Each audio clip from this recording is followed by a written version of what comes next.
What's up guys, I'm Ethan from ECT Films and today I'll be reviewing the Sharper Image SVC355. Now, this is an action camera. The first question everybody's going to ask is this a GoPro replacement? Now, before I get to any of that, let me get to what it comes with.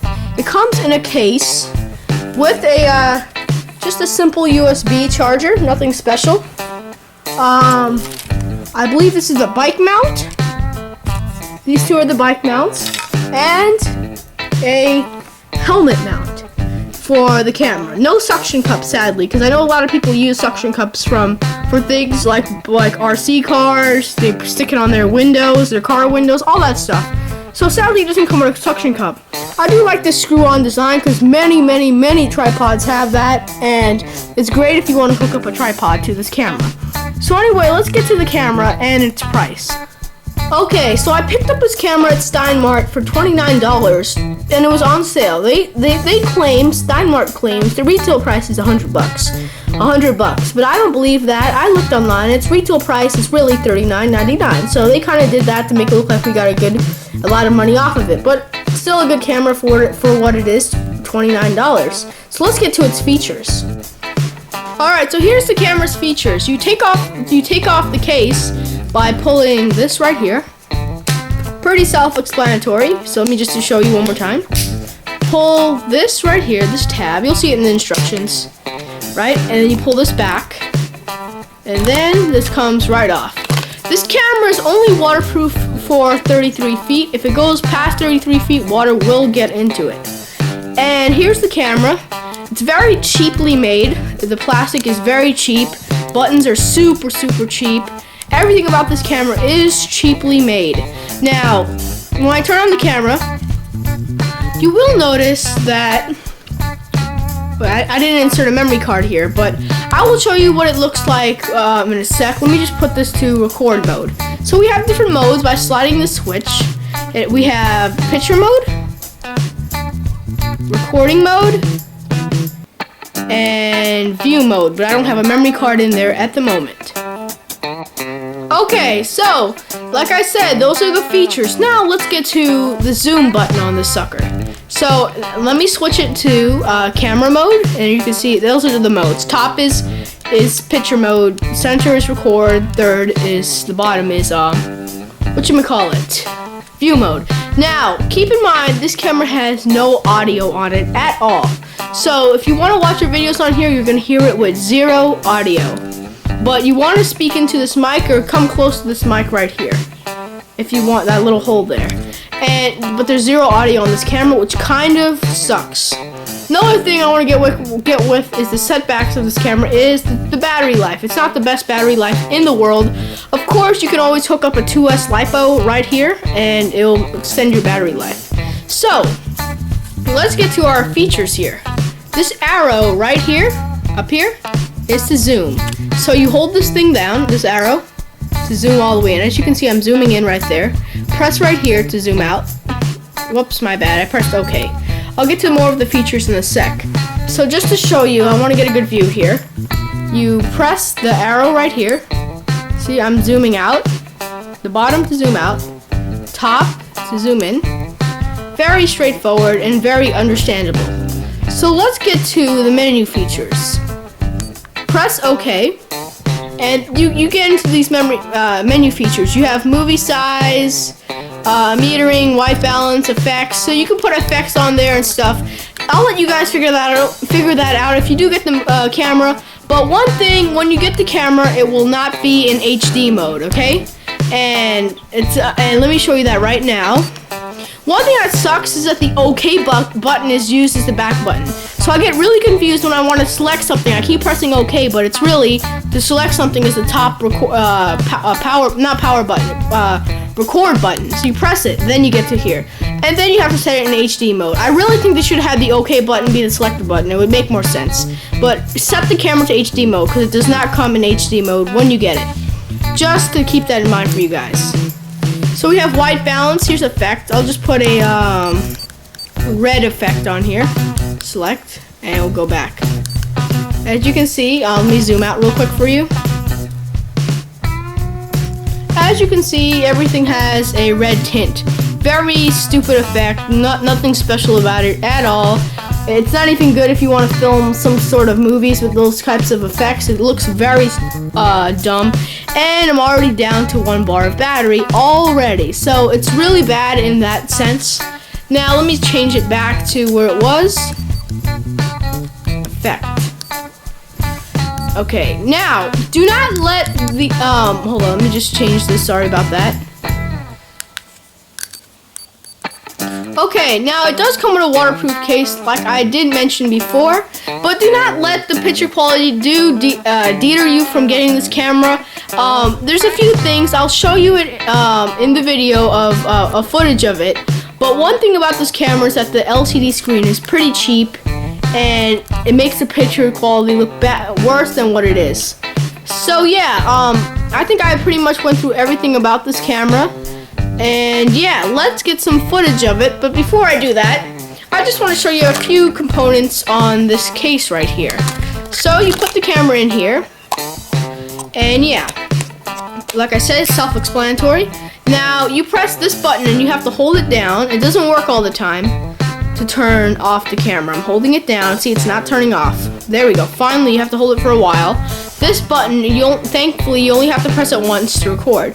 Now, they have padding here, but you can't freaking use zoom on this. That's so gay. They don't even let you use zoom, okay? So, there's no way you can access zoom on here. You're going to have to cut a slit if you want, or something like that.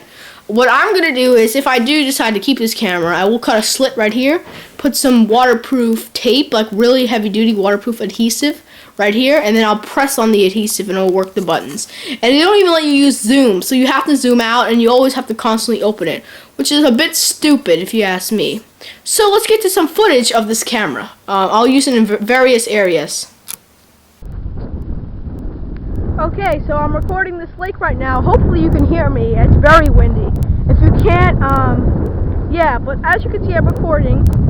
And here's the quality. Now on the screen there's a lot of lag, okay? Just saying. And everything appears red. Like this canoe here, it looks really, really red on my screen right now, as you can see. So yeah, here's the area, as you can see. Now let's test out the zoom. There's a bird coming in right here. He's all the way over there. I don't even know if I can get him in. He just dove. It's a snake bird. He just dove underwater. But yeah, as you can see, this is what it looks like around. Let me get some zoom action here. As you can see, the zoom, on my screen, on the LCD screen I'm using, it looks very sloppy. The only way for me to tell is when I put this on my HDMI TV screen, and we'll see for sure. So let's just get some more footage here. Hopefully you can hear me. If you can, I'll just dub this over with music if you can't hear me.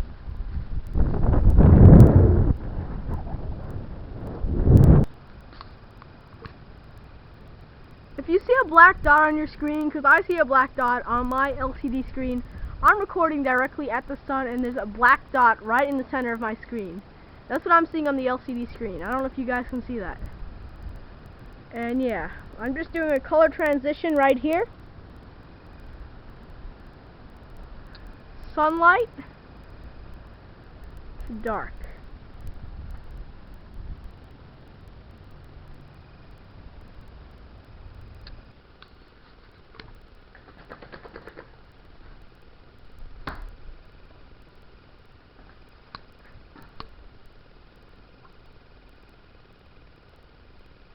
Okay, now I'm doing the indoor test. I set this on cloudy mode.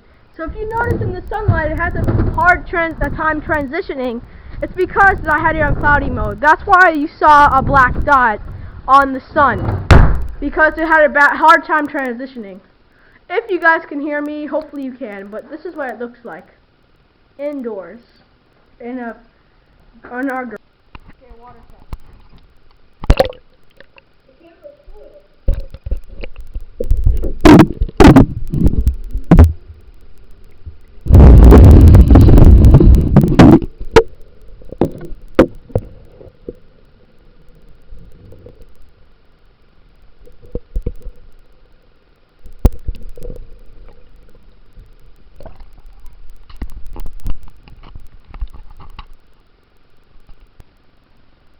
Okay, next I'm testing the camera's in-flight response. using this case. I'm going to throw the camera, and we'll also test durability as well. Here we go.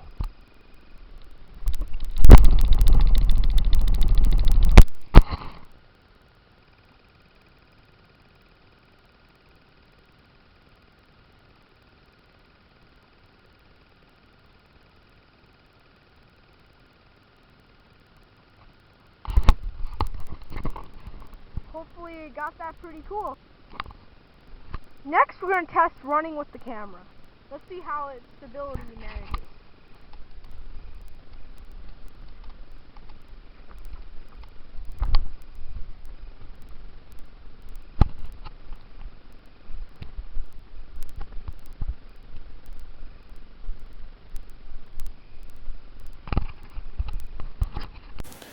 So, as you can tell, this camera brings zero competition to the GoPro at all, other than it being a piece of crap. Now, there's a few things this camera is good at.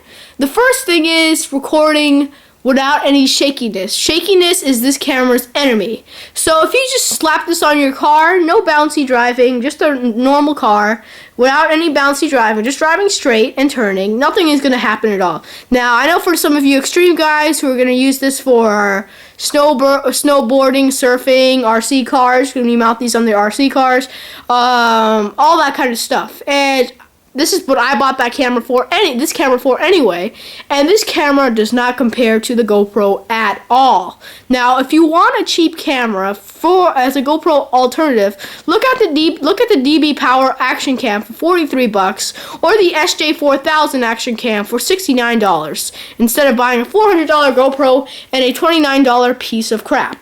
Now, I do not recommend this camera at all. You saw when I threw the camera in the air, the flight response was horrible. A GoPro, if you threw it straight in the air, it would stay perfectly aligned. I handled the GoPros before, and I see that this camera compares nothing to it. Now, they came up with a good concept here, I have to say, but whoever made this camera was an idiot, because I don't see this camera having any potential at all, and it doesn't bring anything new to the table, just a crappier version of the GoPro. And I am very, very, very disappointed in this, and it will be going back to Steinmarge, because I'm going to return this piece of junk. Now, I do not recommend this camera at all unless you're a cheapskate and you just want to mount this on your car just to be weird and just drive it around. I don't know, but I do not recommend this camera at all. Okay, everything about this camera is horrible. If you saw the footage, you know what I'm talking about. So that's it. That does the review. I hope you guys enjoyed my honest review on this camera. Don't forget to leave a like and subscribe if you did enjoy the video. Thank you for watching.